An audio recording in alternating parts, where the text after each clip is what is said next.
공하 예비 공공재분들 잘 지내고 계신가요? 오늘은 신장내과 1강 수분 및 전해질 대사랑 세관 기능 장애에 대해서 보도록 하겠습니다. 이게 말은 이렇게 써 있지만 사실 왔다 갔다 하면서 좀 보실 수 있어야 되고요. 세관 기능 장애를 여기서 한다 해도 뒤에서 또 나오기 때문에 좀 뒷강의 듣고 또 모르시는 부분 있을 때 와서 들으시고 이렇게 좀 유기적으로 들으셨으면 좋겠습니다. 네, 이제 신장에 대해서 볼 건데요. 수분 및 전해질 대사라 써 있는데 일단은 여기서 먼저 볼 거는 기본적으로 좀 아셔야 될 것들이랑 네, 특히 신장 같은 경우는 용어가 좀 중요하고요. 그 다음에 이제 뒤에 나올 여러 가지들을 뭐 좀 어떻게 암기하고 어떻게 공부하면 좋을지 그리고 또 기본적인 몇 가지 호르몬들의 작용이 어떤지 그런 것들에 대해서 좀 보는 시간이에요. 일단 네프론이랑 키드니에 대해서는 좀 이 정도 용어는 좀 알고 가셔야 되고요. 그 다음에 이제 밑에 좀 모식도랑 이제 글로메룰러스의 그림이 있는데 이렇게 빨간색 표시를 쓰면서 외우라고 이제 해놓은 거고요. 일단 좀 볼게요. 이렇게 그린 거는 첫 번째로 우리가 이제 뒤에 보다 보면 퍼시픽에 이렇게 외우는 방법이 있을 거예요. 두꺼운 바풀, 디지털 뭐 이런 식으로 외우라고 아마 나와 있을 거거든요. 보면 이제 thick ascending 림에서는 두꺼운 thick에서는 바풀 해갖고 바터랑 프로세마이드고 디스탈 여기는 디지털에서 지터만이랑 다이아자이드가 작용한다 이렇게 있었죠. 근데 그 각각에 대해서 또 각각의 특징을 바로 외우고 이렇게 하기보다는 이렇게 한 번에 그려서 보시면 좋겠고요. 그래서 여기는 이제 디지털이고 여기는 두꺼운 바풀이다. 그리고 이제 여기 컬렉팅 덕트에서는 이제 스피로노락톤이 작용을 하고요. 그럼 이제 이 선의 의미를 좀 볼 텐데 이 선이라는 거는 일단 이렇게 나뉘는 거 얘는 포타슘에 대한 기준선이라 보시면 되고요. 이렇게 나누는 건 이제 칼슘에 대한 기준선이라 보면 됩니다. 이렇게 나눴을 때 이제 포타슘에 대해서 여기는 이제 포타슘을 몸에 좀 스페어링하는 애들이고요. 얘네들은 포타슘을 이제 밖으로 빼는 애들이라 생각하면 됩니다. 그리고 이제 얘네 둘 중에서 이렇게 나눠갖고 칼슘 기준선이라고 말씀드렸죠. 얘는 칼슘을 스페어링하고 얘는 칼슘을 이제 내보내는 애들이다. 이렇게 생각하시면 되겠습니다. 그러니까 뭐 두꺼운 바풀이라고 했죠. 프로세마이드 같은 경우는 몸에 칼슘을 내보내고 포타슘도 내보내는 역할을 하는구나. 여기 있으면 얘는 디지털로 외웠으니까 여기 사이아자이드 같은 경우는 칼슘은 몸에 있게 하고 그 다음에 이제 칼슘은 내보내는 애들이구나. 이런 식으로 이제 그려서 한 번에 외우시면 좋겠다고 해서 이렇게 그림을 그린 거고요. 저 같은 경우도 외울 때 이렇게 그냥 직접 이렇게 그려가면서 이렇게 긋고 이런 식으로 외웠습니다. 이렇게 하면은 여러 가지 질환들이랑 약의 효과 같은 걸 한 번에 볼 수 있기 때문에 굉장히 도움이 될 거고요. 네, 그 다음에 이제 사고체 구조에 대해서인데 여기도 이제 이 두 가지에 대해서는 좀 써있죠. 얘네 같은 경우는 이제 뒤에 뭐 만성신부전이나 이런 데서 어떤 약이 어떻게 작용을 하는지 그런 것들에도 좀 보기 위해서 써놓은 건데요. 여기 수입세동맥 같은 경우는 프로스탄글란딘이 작용을 해서 이완시키는 작용을 합니다. 그리고 여기 수출세동맥 같은 경우는 이제 안지오텐신 2가 작용을 해서 수축을 하게 만들어요. 즉 얘가 이완되고 얘가 수축되면 GFR이 증가하겠죠. 여기로 가는 혈류가 많아지니까 GFR이 증가하겠죠. 근데 이제 프로스타글란딘을 억제하는 애들이 우리가 알고 있는 엔세이드고요. 그 다음에 이제 안지오텐신 2를 억제하는 애들이 ACE 이니비터랑 ARB가 되겠죠. 그러니까 결국 ARB랑 ACE 이니비터, 엔세이드 같은 경우는 다 얘네들을 억제하는 거기 때문에 결국은 GFR을 감소시킨다. 이렇게 보시면 되겠고요. 그 다음에 이제 계속 나오는 알도스테론이라는 약이 나올 텐데요. 호르몬이 나올 텐데 이제 알도스테론 같은 경우는 나트륨을 재흡수하고 포타슘을 분비하는 애라고 보시면 되겠습니다. 낮에 포분, 뭐 나트륨 재흡수, 포타슘 분비 이런 식으로 좀 외워두시는 게 뒤에 계속 나오는데 좀 도움이 되실 거고요. 네, 그럼 세관 기능 장애를 좀 보도록 하겠습니다. 이제 우리가 말하는 이제 세관에 문제가 생겨서 산증이 생긴 건데요. 뭐 RTA라고 하죠. 이제 여기는 이제 주로 타입 1, 2, 4가 있는데 얘네들을 일단 구분하는 방법부터 볼게요. 첫 번째로 일단 포타슘 레벨을 봅니다.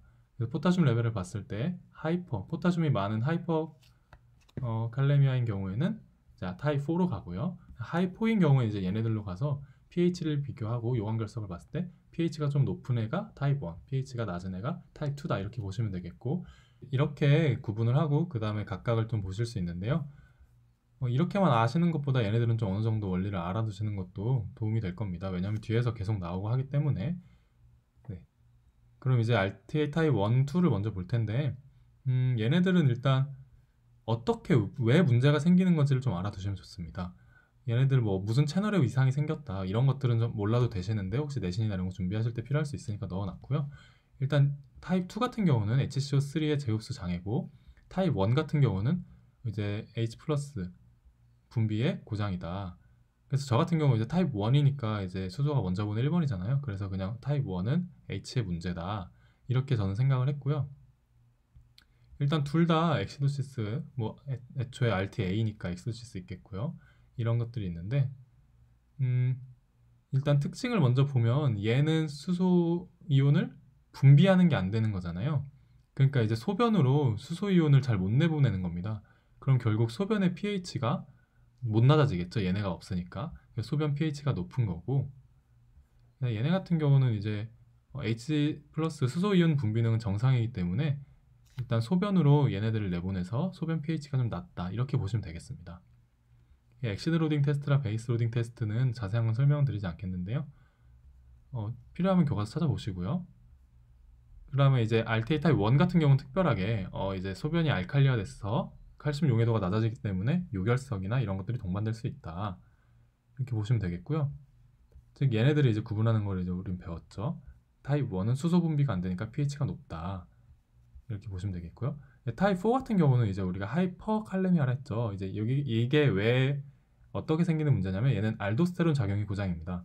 아까 말씀드렸던 알도스테론은 나트륨 제흡수, 포타슘 분비잖아요. 그 얘네가 고장났기 때문에 나트륨 제흡수를 못하니까 몸에 나트륨은 좀 낮겠고 칼륨 분비를 못하니까 칼륨은 높겠죠. 그래서 하이퍼칼레미아가 있다. 얘네들은 이제 뭐 하이퍼알도스테로니즘 뭐 얘네들 이거일 때도 생길 수 있고요. 이런 때 생길 수 있고 이런 증상이 있다. 네, 그 다음에 뭐 기타 약제에 대해서도 말씀드린 건데요. 스피로노락톨은 이제 콜렉팅 덕트에 작용해서 포타슘 스페어링 작용을 하고 에이스니트랑 ARB는 수출 세동맥에 작용을 하기도 하면서 이제 알도스테론의 활성을 이제 막는 거기 때문에 나트륨 제흡수랑 포타슘 분비를 막는다. 이렇게 약제에 대해서 좀 어느 정도 기본적인 기전이라도 좀 알고 가시는 게 좋습니다. 네, 이제 선천 세관 기능 장애인데요. 이제 바터랑 지터만도 아까 말씀을 드렸죠. 이제 거기에 리들 증후군만 좀 추가가 되는 건데요. 첫 번째로 이제 선천적 세관 기능 장애가 나오면 혈압을 봅니다. 혈압이 높으면 리들 증후군이고 얘 같은 경우는 이제 이런 채널이 계속 활성화가 되고 나트륨이 계속 들어오고 포타슘이 계속 나가는 거예요. 이 작용 자체가 알도스테론이 하는 작용과 거의 유사하잖아요. 그렇기 때문에 이제 리들 증후군은 알도스테론이 하는 작용과 유사하기 때문에 수도 하이퍼 알도스테로니즘이라고 이제 부르기도 하고요.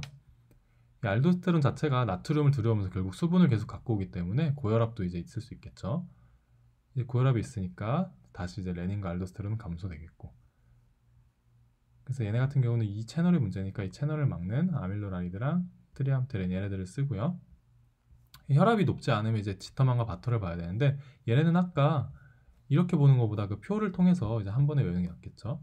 두꺼운 바풀, 여기가 바터고 얘는 칼슘이 낮겠구나. 몸에 칼슘이 낮다는 얘기는 여기에 이제 소변으로 나가는 칼슘이 많다는 얘기죠. 그 다음에 디스탈, 디지탈, 그럼 여기가 사이아자이드가 작용하고 지터만인데 지터만은 몸에 하이퍼 칼세미아니까 칼슘은 많겠구나. 그럼 일로 나가는 칼슘은 없겠구나. 이렇게 보시면 되겠죠. 네, 그걸 알고 다시 보면 바터는 이제 프로세마이드와 같은 놈이고 정확한 이제 채널은 이걸 억제합니다. 억제하면서 칼슘도 같이 억제되기 때문에 바터 같은 경우는 이제 몸에 칼슘이 없고 대신에 이제 소변으로 칼슘이 많이 나가겠죠. 그래서 요관결석이 생길 수 있겠고요.